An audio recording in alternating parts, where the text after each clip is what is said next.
நடிகர் சூரியின் சம்பளம் இதுதான். அவர் ஒரு ஏரியாவையே விலை பேசுகிறார். பார்த்திபனின் ஓப்பன் டாக்.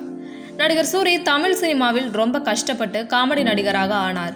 அதன் பிறகு வெற்றிமாறன் இயக்கத்தில் வெளியான விடுதலை படத்தில் கதையின் நாயகனாக தோன்றி துரை செந்தில்குமார் இயக்கத்தில் கருடன் படத்தில் கதாநாயகனாக மாறுகிறார். அவரது நடிப்பில் அடுத்ததாக விடுதலை 2, கொட்டுக்காளி, 7 கடல் 7 மலை உள்ளிட்ட படங்கள் வெளியாகவிருக்கும் சூழலில் நடிகர் பார்த்திபன் சமீபத்தில் தனியார் ஊடகம் ஒன்றுக்கு அளித்த பேட்டியில் சூரி குறித்து சில விஷயங்களை பகிர்ந்துள்ளார். அதில் சூரியை இந்த நிலையில் பார்ப்பதற்கு சந்தோஷமாக இருக்கிறது. கிராமத்திலிருந்து சென்னைக்கு வந்து அவர் அடைந்திருக்கும் உயரம் ஆச்சரியமாக இருக்கிறது. இப்போது சூரிக்கு 8 கோடி ரூபாய் சம்பளம். முன்பு சாலிகிராமத்தில் இடம் வாங்கினார்.